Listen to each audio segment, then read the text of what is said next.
You start with a clipboard and a pair of worn-out sneakers. You are 22 years old, knocking on doors because you genuinely want to fix the potholes on your street and improve the local school district. You aren't here for personal enrichment. You scrape together a victory by a few hundred votes. The celebration happens in a cramped living room, and your immediate reward is a folding chair at a municipal desk. You spend 40 hours a week reading zoning pamphlets for a job that pays a fraction of a living wage. Then comes the reality check. You take your oath and discover that holding a title does not grant you the actual power to enact the changes you promised. Every proposal requires a majority, and securing a majority requires leverage you simply do not possess. At this stage, the lobbyists, wealthy contractors, and power brokers completely ignore you. You are insulated from the corrupt actors in your city for one simple reason: you do not currently hold anything worth buying. Eventually, someone does take an interest. An operative invites you to a quiet dinner. They don't slide an envelope of cash across the table or demand a specific vote. They just act as a friend, offering advice and conveniences that make your grueling, thankless schedule a little easier to manage.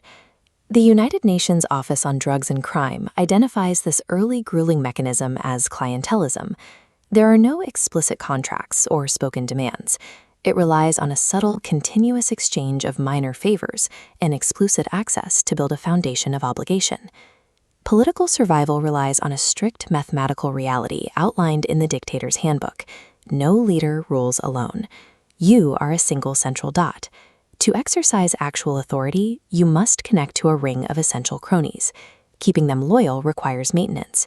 You must feed your coalition with a constant stream of minor rewards and preferential treatment to ensure they don't replace you.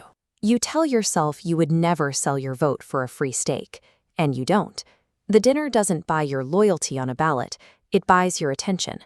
When the phone rings, you pick up the lobbyist's call before the angry constituents, marking the quiet death of equal representation. Years pass. You climb the ladder. Now you hold actual levers of municipal authority as a mayor or chief aide. You control city contracts, commercial zoning permits, and the allocation of massive police budgets. You are now an active participant in a political machine. This is a highly disciplined, hierarchical organization specifically engineered to convert public tax resources into sustained electoral victories for its members. In the 19th century, figures like William Boss Tweed perfected this architecture in New York City. They utilized localized networks of ward bosses to consolidate absolute control over municipal spending, punishing opponents and rewarding loyalists with brutal efficiency. The modern application relies heavily on favoritism and nepotism. You ensure that lucrative contracts for public works are quietly routed to your campaign donors, masking the exchange of public funds through a complex, legally compliant bidding process that always manages to favor your allies. You sign off on a new community center that genuinely revitalizes a neighborhood. The fact that the building contract was heavily padded and awarded to a friend is easily ignored. The tangible public good done in the daylight provides the moral justification for the systemic theft occurring in the dark. With millions of public dollars leaking through overpriced contracts, you might wonder why the local police, prosecutors, or ethics oversight boards don't simply intervene and shut the machine down. The answer lies in a phenomenon called state capture. This represents a state of grand corruption, where the political network gains enough absolute power to directly appoint the exact judges, auditors, and investigators meant to police their behavior. Once capture is complete, these oversight systems function as a weapon for the incumbent.